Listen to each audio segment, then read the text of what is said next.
Well, hello, all you lovely people, and welcome to another video of mine. This is my to buy or not to buy Banishers Ghosts of New Eden video. So let's break this game down, and I'm going to share all the good things that I liked about this game and also some of the things that I did not like about this game so that you can make an informed decision whether you should buy this game or not. So I'm just going to start with the game as to what it's about. So, Ghosts of New Eden. Well, this throws you into this alternate universe where you are in the 17th century timeline, this period, and you play as the protagonists. And I say protagonists, plural, because you have two of them. So you play as Red, who is a hardened mercenary, and also Antea, a vengeful ghost. Both are banishers. Therefore, you have the name of the game, Banishers, Ghosts of New Eden. Now, in case you're wondering, there's only one vengeful ghost who is Antea. Then hey, you're gonna be coming across a lot of ghosts in this game because this game exists in this reality where humans are aware of the existence of ghosts. So it's like this alternate timeline. And the main task at hand is that you're going to be banishing these spirits who are plaguing the town of New Eden. This is more like a New England alternate universe kind of a town, and this action RPG promises a haunting narrative. You see where I'm going with that? It has choices that you have to make, whether they are impactful or not. I'm going to be talking about that in this video. It has combat, but does it deliver with its combat, with its gameplay? And does it deliver on the ghostly promises? That is what we're going to be talking about in this video. So, hey, welcome. First of all, if you're new to my channel, I do make videos like this on gameplay and share my personal opinions, whether you should buy certain games or not. So if you're new to this channel, a like and a sub would really mean a lot to me. And I thank you for watching. Now, let's start with a few things that I did like about this game. So, what exactly is this world about? This world is a haunted world, first of all. So, this is New Eden, and you have various areas. You start off in New Eden, by the way. And let me tell you that whether you are in New Eden, the town itself, or whether you're in the area surrounding New Eden, everything is meticulously crafted. So this landscape that you are in, beautiful. The game design, the level design is absolutely stunning, and I love that about this game. And it's steeped in that 17th century charm, and it's shrouded in this spooky atmosphere. Now, there's a contrast between the real world, which is very colorful, very vibrant, and then there's this ghostly world as well that you look at with the eyes of Antea. And when you switch between these two characters, the world slightly changes. That's also an interesting aspect of this game. Now, there are spectral threats, and all these threats are also visually impressive, they're visually striking, and it also sets a very captivating tone to the game.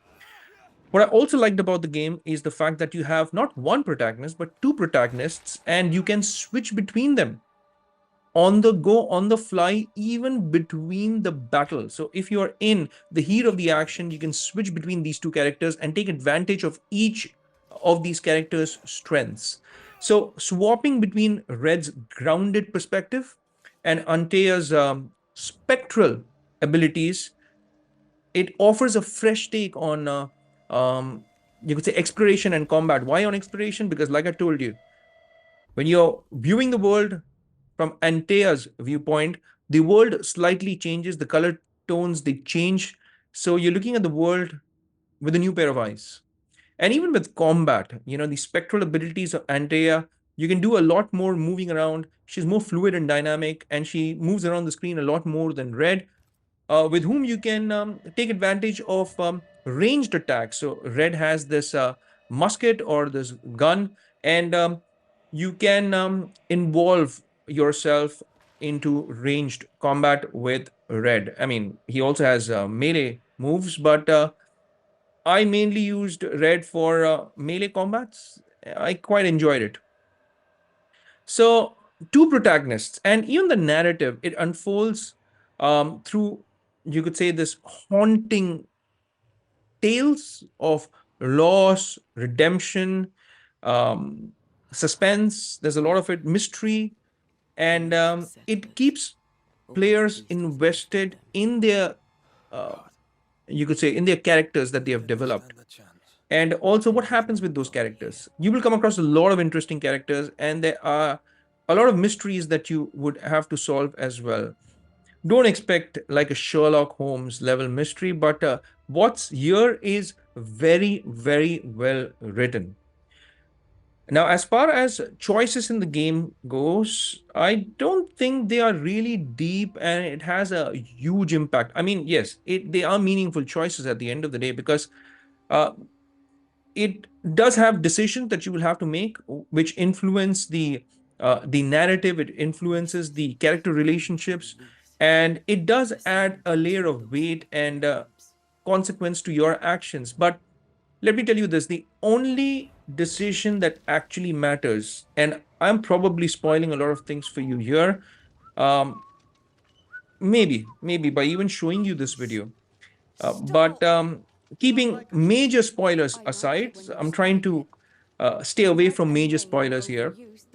There are only two main choices, and you have to choose one out of them in this game, and that will impact the ending. So you have like a main good and a bad ending. You can actually have as many as four endings, but the major endings are either good or bad, and it involves loss as well. I'll just leave it at that.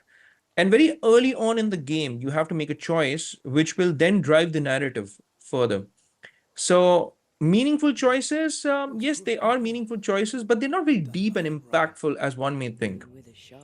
Now, as far as the ghost hunting part goes, or the mechanics of the game goes, the whole core gameplay loop is all about this act of investigating these hauntings. You are going to be gathering clues, and you are going to be ultimately resolving the mystery or the issues faced by the spirits and the humans who are related to these spirits. And the whole experience feels very engaging, I must tell you.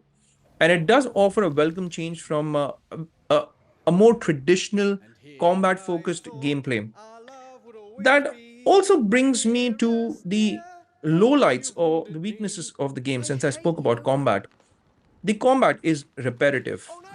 And while it can be initially satisfying, it does lack depth, and it lacks variety for sure. And the more you play this game, the more repetitive it feels. So, uh, the more hours you spend, you're going to be wanting to end the combat bit as soon as possible. At least I found myself in that position. I did not enjoy the combat as much as I thought I would enjoy it, but I love the storytelling aspect of this game. The boss fights are also visually pretty impressive, I must tell you. But again, feels repetitive, is what I can say. So that was one of the weaknesses. Now, on my PC, I also want to share this because I was playing this game on my PC. For your reference, my PC is the Asus ROG Strix G15 Advantage Edition from 2021, which has the RX 6800M graphics card, which is a 12 GB dedicated graphics card.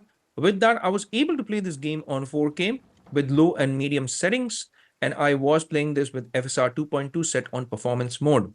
But even with these settings on, there were technical hiccups because there were frame drop fluctuations. But what was the most irritating for me was screen tearing. I double checked whether I had kept these VSync on or not. And yes, VSync was on. But even then, I experienced screen tearing on my TV. I did not experience this kind of screen tearing in a lot of these more recent games that I've played, but the screen tearing was bad on the PC. I mean, it was bad on the PC. Now, I haven't played this on the console, so I won't be able to comment on the console version of the game, but the PC one, screen tearing, bad. Now, the other thing that I didn't like about this game was the way the game is paced. The pacing really fluctuates. When you are solving these mysteries, you are really immersed in the whole storytelling aspect of this game.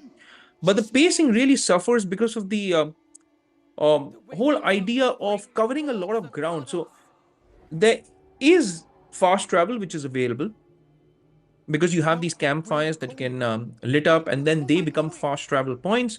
But you anyways have to cover a lot of ground on foot. Now, sometimes it can feel a little boring. What is good here is the fact that even when you are traversing the landscape is beautifully designed. So that is a plus point. At least it helps you take the mind off of such a lot of backtracking also that you would probably need to do, because there are areas which you can go back to. And when you start unlocking these various abilities of yours, then you can go back to areas which were previously locked, but with these newfound abilities you can unlock those areas. So it's kind of a hit and a miss there. So the pacing really, because if I have to compare it with any other action RPG, I mean, when it comes to action RPGs, the bar that I compare it to is always Assassin's Creed Odyssey. Now, that is my favorite action RPG. Now, it may not really fit into the whole Assassin's Creed game because it feels very different. And if I take that out of the whole franchisee, it is a great action RPG and it is my favorite action RPGs of all time. And the reason why it's so good is because every few seconds on the map, you have something to do. There is some activity.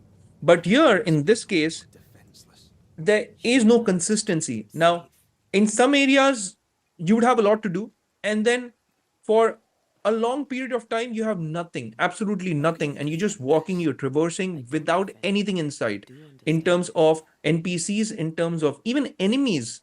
So that pacing was a little off for me. I think if they would have brought in a little more consistency, they would have brought in a few more points of interactions. It would have made a whole lot of difference to this particular game. Now, the screen that you're seeing here, this is the mystery part as well, where you will be able to take a look at each character and you'll be able to understand more about those characters. So that's also something that I really liked. As you're going forward in the game lets you peel the layers behind these characters and you get to know more about them in the process. And I really love that about the game. But since we're talking about bad stuffs or weaknesses, I kind of digressed into more positives. And let me tell you that there are more positives about this game than there are negatives. But the last thing that I want to say in terms of the negative would be that the exploration bit is not as good as I thought it would be. So please don't get me wrong. Visually, this game is absolutely stunning. It is impressive what they've done with this game in terms of how this looks. The world itself is really immersive, but the problem is that it lacks those engaging activities that I spoke about in the map. And again, I would like to make the comparison with Assassin's Creed Odyssey, because that is like the, I would say, the pinnacle of what you can do with an action RPG in terms of engaging activities. Here, that was missing. So exploration as well, although you can see so much of this beautiful world, there's very little interaction with the world itself. The points of interests, not many, no NPCs, and for miles and miles, there may just be this empty world. Although beautiful, you will get bored out of it after a while, especially if you've played this for a long, long time. Now, speaking of playing this for a long, long time, my first session with this game was for a non-stop 7 hours. That's how good this game is. And the other day, I was playing a game by the same developers, Don't Not Games, called Jusant. And I don't know if you've played this, but what a game. I mean, a game which has such simple dynamics and yet it can keep you engaged in that game. So I highly recommend that game as well. Maybe I'll make a video of it separately, but Jusant is that game that I played. It's a next-gen title and it's available on Game Pass as well. So should not miss that one. But again, the same developers. And these developers have been behind the game Vampire as well. Even that game, when I played it, it was more of a slow burn, But from the storytelling perspective, these guys have got it spot on. I mean, it's so good from that storytelling perspective, and that's what I love about this game. I mean, there's such a lot here in terms of these stories, because the narrative itself, it unfolds through these personal stories of these deceased people. And what it does is that it weaves a tapestry of love, of loss, of revenge. And as you're witnessing their anguish, as you have to make these choices, which impacts the afterlife, it creates this emotional investment and these memorable moments in the game. And that's what I loved about this game. So I'm back to more positives as I'm trying to bring it all together and wind up my personal experience of this game. Now, you are going to be having moral conundrums as well, because there are story um, areas where you will come across characters where you have to make choices, not tough choices. They're easy choices, they're not tough. But do you banish them? Do you let them ascend? Or are you gonna lay the blame on the living? That's the main core gameplay from the narrative perspective as well. So these decisions will ripple through the story, and it will impact your good or the bad ending towards the end of the game. And it's also going to shape the town's fate. It's going to shape how these two main protagonists are going to turn out as well, and the ending. And what that also does is, maybe there's a replayability factor as well, because you can come back to the game, start afresh, and see what happens when you make a different choice. So there's that replayability factor as well. While the choices do matter, but the impact on the main narrative, it's not. It.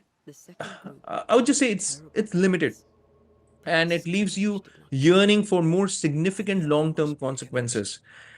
Now, in terms of the combat as well, I just want to wind up by saying that there is a little bit of variety, but not a lot of variety, and not a lot of depth. You have Red's gunplay, you have Antea's spectral abilities, and while they blend well, and while they offer tactical options as well, and while they do offer satisfying combat encounters, and the freshness is there because of them, switching between these two characters. But from the enemy perspective, or from the enemy standpoint, the variety aspect is missing, because you're going to come across the same enemy types. It's not a very diverse enemy lineup. It's the same type of enemies, and that is what I found, again, adding to the repetitiveness of the game. And the one thing that I didn't like about this game is you cannot really turn a lot while you are fighting. I don't know if you have experienced this as well. While you're targeting one enemy, for instance, if you're focused on one enemy, you're doing your melee attacks, you can't turn around immediately. I mean, there's one button which will do a complete 360, but while you're fighting, I would have really liked it if there was more movement, like this dynamic movement, like I could turn like this or like this a little more. That would have really made it a lot better in terms of the overall gameplay experience. But I'm just gonna, tell you straight out that this is a great game. Now, on Metacritic as well, this game is not dividing critics and gamers, because more or less 80% or 8 out of 10 is what both of them think, critics and gamers. And if I have to rate this game, I'd probably give it an 8.5 out of 10. And should you buy this game or should you not buy this game? Well, of course you should buy this game. 8.5 from me. And it's very easy to recommend. If you're buying this on Steam, it is inexpensive as well. It's not very expensive. In India, I think I bought it for around 2,499, so 2,500 Indian rupees, which is not a lot if you really look at it. And this is not even a AAA price. This is more like on the AA side. And that's what makes it even more value for money. Because being a AA title, what you're getting here in terms of the visuals, what you're getting here in terms of the voice acting, what you're getting here in terms of the polish of this game, it is absolutely brilliant. It looks like a AAA title, but at a AA price. So there you have your price to value ratio, and therefore it is very easy for me to recommend this game to you. Now, it delivers a compelling narrative. The storytelling is absolutely brilliant. The combat, not very challenging. It could have done better, but there are impactful choices, meaningful choices, and impact, well, not so much, but meaningful choices for sure. It tests your morality. you could say very early on in the game.